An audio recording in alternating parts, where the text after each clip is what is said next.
बिस्मिल्लाहिर्रहमानिर्रहीम। अस्सलाम वालेकुम। व्यूअर कैसे हो? ठीक हो? उम्मीद करती हूँ कि आप ठीक होंगे। तो आज मैं रेसिपी लेके आई हूँ, वो है मटन कढ़ाई। तो ये मैं बनाऊँगी अपने तरीके से। तो ये आधा लीटर दूध मैंने लिया है और इसके अंदर डालूँगी मैं 1 kg मटन। देखिए ये आज मेरे तरीके से ये मैं मटन कढ़ाई बना के दिखाऊंगी और बहुत ही ज़बरदस्त है, ये मज़ेदार ये मटन कढ़ाई शायद ही किसी ने बनाई हो। तो अब इसके अंदर मटन की स्मेल को ख़त्म करने के लिए ये डालेंगे करी पत्ते और 1 मोटी इलायची, 5 लौंग और 3 सब्ज़ इलायची।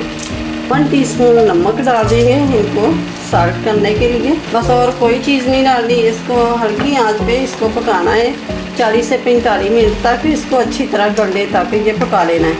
अब इसको ढक के 45 मिनट तक इसको पका लेंगे गोश्त गलने तक। बिस्मिल्लाहिर्रहमानिर्रहीम। ये मैंने कढ़ाई रखी है, पैन रख दिया ऊपर और इसके अंदर 1/2 कप जितना मैं ऑयल डालूँगी। बिस्मिल्लाहिर्रहमानिर्रहीम।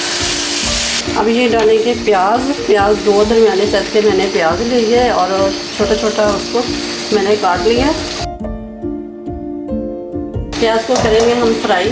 प्याज को फ्राई करना है, इतना करना है कि इसका कलर नहीं देना, बस लाइट ही रखना है। तो ये हल्का सुनहरा गोल्डन शुरू हो गया प्याज। तो अब शामिल करूँगी मैं ये अदरक लहसुन।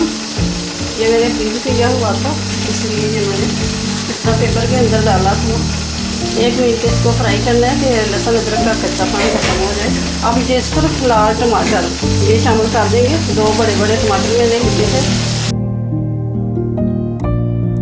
थोड़ी सी लाल मिर्च 1/2 टीस्पून डालूंगी और 1/2 टीस्पून हल्दी ये डाल दिए। नमक मैंने गोश्त उबालते वक्त नमक डाल दिया था।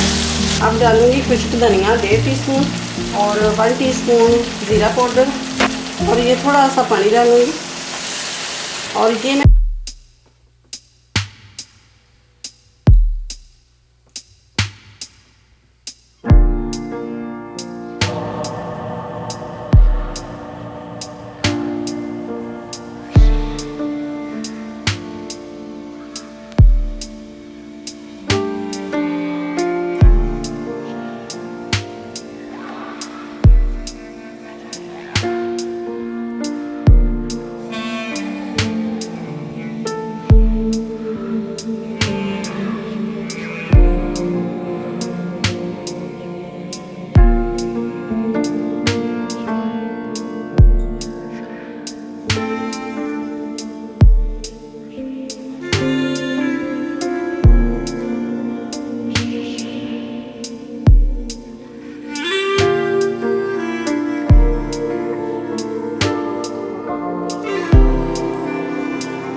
लगी है।